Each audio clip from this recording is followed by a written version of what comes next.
Sa maraming pagpapagaling ng Panginoon sa mga taong may sakit o inaalihan ng demonyo, hindi nawawala ang kanyang prioridad na unahin yung kapatawaran sa kasalanan.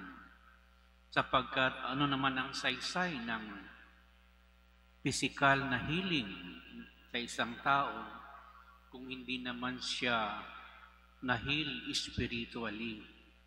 Parang ito ang sinusulong ng Panginoon sa Ebanghelyong ito.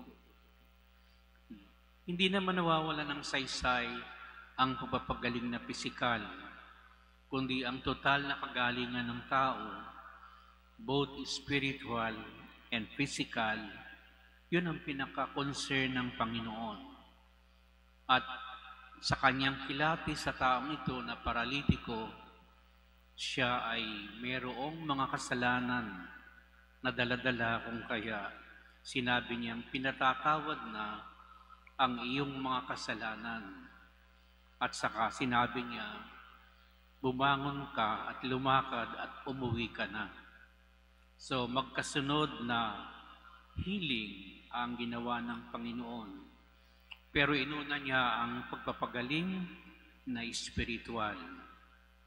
At kung meron din naman tayong priority, mga kapatid, dahil tayong mga tao, maraming pinagdadaan ng mga sakit sa ating katawan, kailangan din natin ng healing physically sa mga sakit na ating mga pinagdaraanan.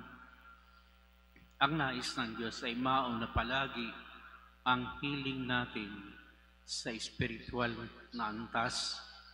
Kung kaya kapag tayo lalapit sa Diyos, ang hihingi natin sa Kanya ay una, pagalingin tayo at bigyan ng kakayahan na maging spiritual ang ating buhay. Dahil yun lang ang pinakamalalim na uri ng pagpapagaling na pwedeng gawin ng tao, ng Diyos sa atin. Kahit tayo ay gumaling na physically, kung tayo ay alipin pa rin ng kasalanan, paulit-ulit pa rin natin gagawin ng kasalanan, lalo na kung tayo ay gumaling na physically.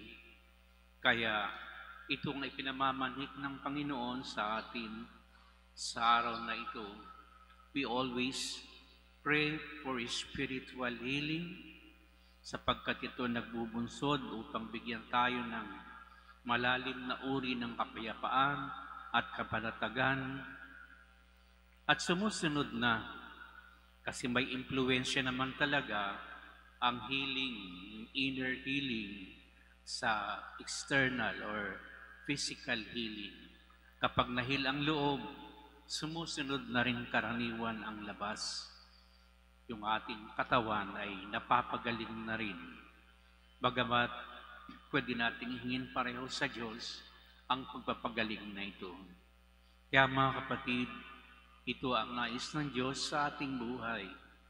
Maaaring tayo marami pang mga kasalanang daladala, pero sa ngayon, mas mahalaga na tayo ay lumaya sa kasalanan dahil ito lamang ang totoong magiging daan upang tayo ay totoong ganap na maging malaya at tayo ay makapag-ukol ng ating buong buhay sa Panginoon habang tayo ay nabubuhay.